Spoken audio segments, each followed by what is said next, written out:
Hello guys, welcome back, and in this video solving this problem called as nth Fibonacci number. This is problem number 1137 on LeetCode, and it's a very good question and very good for practice also. So let's understand question से क्या कर रहा है. Fibonacci में हमारे पास क्या होता है. Fibonacci was basically f of n is equal to f of n minus 1, right? F of n minus 1 plus f of n minus 2. This is what Fibonacci was. Fibonacci का मतलब क्या होता है कि t of 0 is 0, okay? So ये हमें एक दे रखा है. Then we are saying कि t of 1 is 1, so this is 1, and t of 2 is equal to 1, and this number is basically the sum of previous three numbers, right? तो ये क्या हो जाएगा? Basically this will be 2, and this number will be basically sum of previous three numbers. तो basically ये हमारा क्या हो जाएगा? ये हमारा हो जाएगा 4. तो इस तरीके से basically we can say कि Fibonacci of nth is equal to previous three numbers का sum, f of n minus 1 plus F of N minus 2 plus F of N minus 3. ठीक है, तो काफ़ी सिंपल, हम लोग ने रिकन्सिलेशन यहीं पे कर लिया, तो we don't even have to go anywhere in our intuition और something, and we can straight away code this. ठीक है, तो लेट्स सी. तो basically if we know that if n is equal to 0, then we return, then we can return 0, right? And if we know that if n is equal to 1, then we return 1, right? And और basically n अगर 1 है या फिर n अगर 2 है, तो we can say कि for the nth number, right? nth number का हम फिबोनाची नंबर निकाल रहे हैं, राइट? तो अगर यहाँ पे 4 होता तो 0 1 2 3 4, तो 0 1 2 3 4, तो यहाँ पे हमें 4 रिटर्न करना था, राइट? सो ये मैं n दे रखा हूँ, हमें nth फिबोनाची नंबर बताना है. ठीक है, तो n 1 और 2 के लिए अपन ने कर लिया, and then finally we can just say return Fibonacci, और हम यही फंक्शन भी यूज़ कर सकते हैं, Fibonacci of n minus 1 plus Fibonacci of n minus 2 plus Fibonacci of n minus 3. ठीक है, तो let's run this will work actually, so no worries, let me just submit this. तो ये हमारा बहुत बेसिक रिकर्शन हो गया, but what we are gonna see is कि हाँ ठीक है, एक बार करने के बाद हम थोड़ा इसको एनालाइज करते हैं. यहाँ पे बेसिकली टाइम लिमिट हमारा एक्सीडेड हो भी गया. लेट्स अंडरस्टैंड कि why time limit exceeded. So for example what we are doing is we are trying to calculate f of 4, है ना? तो f of 4 हमारा क्या हो गया? f of 4 हमारा हो गया f of 3, f of 2 and f of 1. इनका सम बेसिकली हम फाइनली रिटर्न कर रहे हैं. Then f of 3 is basically f of 2, then f of 1 and f of 0. ठीक है, और ये तो हमारे बेस केसेस थे, right? f of 2 is 1, f of 1 is also 1. But what we see here is कि there are some overlapping sub problems, right? तो यहाँ पे तो नहीं दिख रहा. Let's try for F of 5 actually. ठीक है, एफ ऑफ 5 के लिए हम करते हैं. तो एफ ऑफ 5 के लिए we can do something like this, F of 4, F of 3, F of 2, right? And this F of 4 can be done as F of 3, F of 2 and F of 1. Then हम फिर F of 3 के लिए जैसे recursion collar होगा तो हम पहले इसके लिए सॉल्व करेंगे, right? This F of 3 can be return as F of 2, f of 1 and f of 0.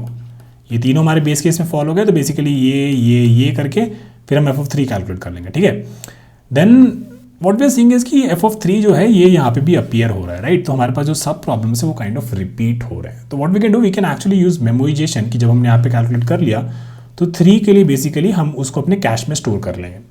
ठीक है, तो 3 का आंसर क्या आ जाएगा? 1 + 1 + 0, तो 3 के लिए हमारे पास 2 आ गया. तो यहाँ पे हमारे पास क्या आ जाएगा? 2 आ जाएगा, right? And then this is basically 1, and this is what? This is also 1. So 4 + 1 2, this is 2 + 1 3, 3 + 1 4. तो ये हमारा क्या हो जाएगा? This will be 4. फिर हम इसको बेसिकली हमारे कैश में स्टोर कर लेंगे कि 4th फिबोनाची नंबर इज 4. ठीक है, देन f of 3 जब हम कैलकुलेट करने जाएंगे तो उसको हम कैश से उठा लेंगे, तो this will be 2. f of 2 is again base case, so this will be 1. So fifth Fibonacci number is 4 + 2 + 1 is basically 7. तो all we had to do is basically इस कैश को हमको इम्प्लीमेंट करना था, and then we would have been done. तो क्या करेंगे हम यहाँ पे बेसिकली अपने कैश बना देते हैं. तो what I'll do is I'll create map of integer to integer, map is equal to new hash map. ठीक है, तो what we do first thing is कि अगर वो मेरे मैप में ऑलरेडी है, so if my map contains this key is basically the nth, right?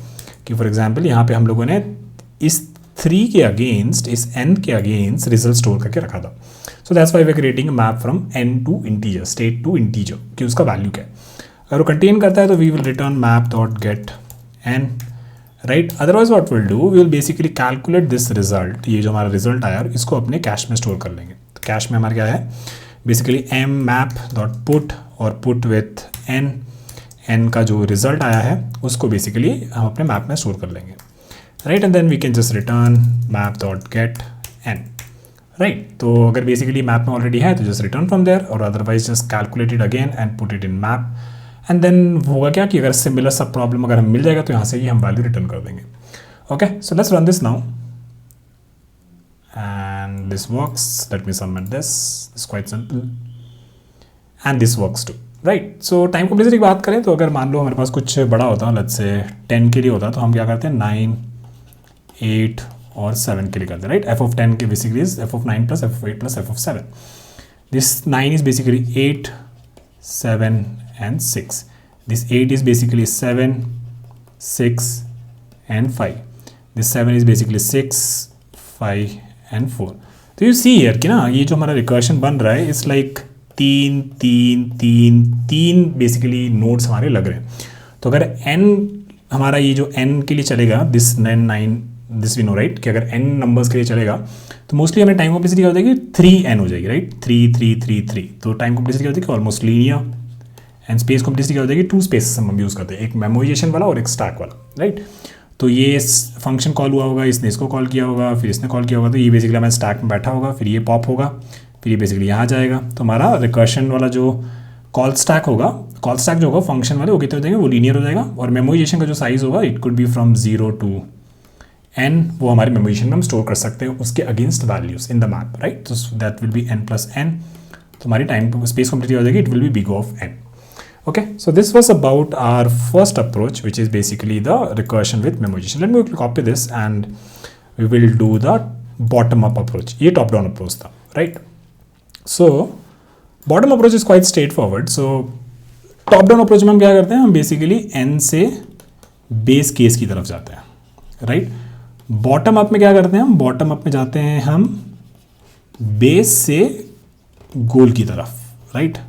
Base हमें पता है, बेस हमारा क्या है 0, 1 एंड 2 के लिए हमारा बेस है और गोल हमारा क्या है n है.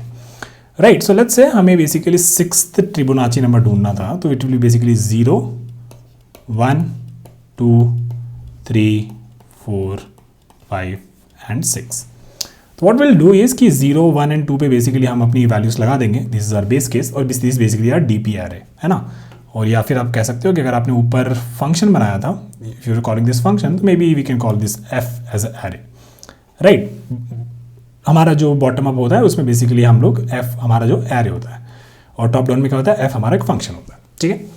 Then what we do, we basically go from 3 to n, और basically this will be sum of this and this. Right. So basically we can say कि dp of i for these values is basically dp of I minus 1 plus dp of I minus 2 plus dp of I minus 3, है ना. तो basically this ये क्या हो जाएगा 1 plus 1 plus 0, तो ये हमारा 2 हो जाएगा. ये क्या हो जाएगा 2 plus 1 plus 3 plus 1 4. ये हो जाएगा 4 plus 2 6, 6 plus 1 7. ये क्या हो जाएगा 7 plus 4 11 plus 12 13. राइट. तो ये हमारा हो गया बॉटम अप अप्रोच. काफ़ी स्ट्रेट फॉरवर्ड था. Let's code this one as well. तो let's refresh this and we will say will create DP array. और क्योंकि हमें n तक चाहिए, राइट. तो बेसिकली अगर मेरा n 6 है तो मेरा साइज़ क्या होना चाहिए रहेगा 1 2 3 4 5 6 7, है ना. तो अगर n 6 है तो साइज शुड बी एरे का this much. Then we know dp of 0 is equal to 0, dp of 1 is equal to 1 and dp of 2 is also 1. And then all we can say कि i हमारा चलेगा कहाँ से लेके 3 से लेके n तक, एंड वी कैन से कि dp of i is equal to dp of i minus 1 plus dp of i minus 2 plus dp of i minus 3. Right. And then finally we can return dp of n. ठीक है. तो I think मैंने यहाँ पे base case handle नहीं किए हैं. Let's see कि n के क्या क्या constant, n can be 0 as well. ठीक है. तो अगर मेरा n बेसिकली 0 है, राइट, तो इस केस में अपन क्या रिटर्न कर देंगे, इस केस में अपन रिटर्न कर देंगे 1. Right. And if n is equal to 1 और n इज इक्वल टू 2, तो इस केस में हमें पता है कि विल रिटर्न 1. राइट। तो काफ़ी स्ट्रेट फॉरवर्ड था। Let's run this and let this it works. Let me submit this and n0 के लिए 1 है आंसर। वाई यार, n0 के लिए आंसर आउटपुट हमारा 1। oh sorry, this should be 0. My bad. Let me submit this now. Okay, so it works and time and space complexity here will be time complexity will be linear, क्योंकि बस ये 3 operations कर रहे हैं हर iteration में। अगर n times करेंगे तो दिस विल बी 3n, तो टाइम कॉम्प्लेक्सिटी हमारी लीनियर हो जाएगी। And space complexity will be, क्योंकि हमने डीपी वाला एरे क्रिएट किया तो दिस विल बी लीनियर। एक इंटरेस्टिंग चीज़ मैं आपको बताता हूँ, राइट। यहाँ पे बेसिकली हम क्या कर रहे हैं, हमारे पास at any point of time, let's again do this for n is equal to 6. So what we have is we created something like this, right? 0, 1, 2, 3, 4, 5 and 6. ठीक है, तो पहले अपन ने क्या कैलकुलेट किया, अपन ने बेसिकली यहाँ पे स्टोर किया 0, 1 and 1, right? So this value is basically this plus this, right? So let's call this some variable like a, b and c. ठीक है, और इसको हम बना देते हैं हमारा d। ठीक है, तो d हमारा क्या हो गया, d हमारा बेसिकली हो गया a प्लस बी प्लस सी। ठीक है, अगले इटरेशन के लिए क्या होगा, अगले इटरेशन के लिए हमारा a यहाँ पे चला जाएगा, b हमारे यहाँ पे चला जाना चाहिए और c हमारे यहाँ पे चला जाएगा। ठीक है, और फिर हम वापस से d को कैलकुलेट करेंगे। ठीक है, तो अगले इटरेशन में क्या हो जाएगा, a became 1, b become 1 and c became, d क्या बन गया था, d आपको बन गया था 2 ना, तो c आपका बन गया 2। ठीक है, तो यू कैन सी हियर कि हम लोग यहाँ पे बस ये वेरिएबल्स का ही 3 वेरिएबल्स का यूज़ कर सकते थे, हमको इतना बड़ा वो एरे बनाने की ज़रूरत नहीं थी, राइट। क्योंकि अगले इटरेशन में लेट्स से 4 के लिए हम कैलकुलेट कर रहे थे। ठीक है, तो 4 के लिए हमारा क्या हो जाएगा, फिर d इस इटरेशन में d अभी यहाँ पे आएगा, d यहाँ पे हो जाएगा a plus B plus C, so 2 + 2 4। ठीक है, और d में आपका वैल्यू स्टोर हो गया है ना। तो हर इटरेशन में बेसिकली हमको a, b और c को आगे बढ़ा देना है। और कैसे बढ़ाओगे, जैसे मतलब मान लो कि आपने a इनिशियली 0 किया था, b आपने इनिशियली 1 किया था, c आपने इनिशियली 1 किया था। फर्स्ट इटरेशन में you did basically d is equal to a plus B plus c. फिर क्या हुआ, a में अपन ने क्या स्टोर किया अगले इटरेशन में, this is first iteration and this is the second iteration. Second iteration में आपने a में b स्टोर किया है ना, we can do this, a is equal to b, that's it. और फिर अपन ने क्या किया, b में अपन ने c स्टोर किया है ना, c की जो वैल्यू थी अपन b में डाली, तो we can do c is equal to b and finally not c is equal to b में अपन ने c डाला ना, sorry, b is equal to c and c में c किसको पॉइंट कर रहे हैं, d को पॉइंट कर रहे, तो we can say c is equal to d, that's it. ठीक है, और इसी तरीके से आप फिबोनाची वाला फंक्शन भी without using an additional array भी आप इसको लिख सकते थे। Okay, so let's quickly do this. So basically we can say we don't need this, और actually let me just copy this, कि मैंने कॉपी कर लिया क्या। Okay, let me write it here and okay fine, now let's do this. So basically this is not needed and this is also not needed, so we can say int a is equal to 0, then int b is equal to 1 and int c is equal to 1. ठीक है, and then from here onwards we can also create a d variable as well, so d is equal to 0 initially, doesn't matter, right? So यहाँ पे हम क्या करेंगे, यहाँ पे हम कहेंगे d is equal to b, sorry, a plus b plus c, और फिर क्या करना अपन को, हमारा जो a है that will contain the value of b, b will contain the value of c and c will contain the value of d and finally we can just return d from here, right. This is what we have done here as well, यहाँ पे है ना। एक iteration आप बना के देख लें तो आपको समझ में आ जाएगा। Okay, so let's run this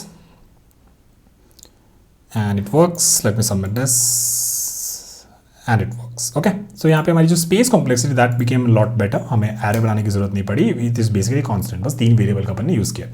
think about the last problem that we did about the house robber, वहाँ पे भी बेसिकली हम लोग इसको बस ये वेरिएबल से हम यूज कर सकते थे इन द इटरेटिव अप्रोच। मैंने वो दिखाया नहीं था, but please do try that, that is also very interesting. ठीक है, तो आप उसको बेसिकली कॉन्स्टेंट स्पेस में इंप्लीमेंट कर सकते हो या नहीं कर सकते, let me know in comments. Okay, so that's it for this video guys, I will see you on the question very soon, bye.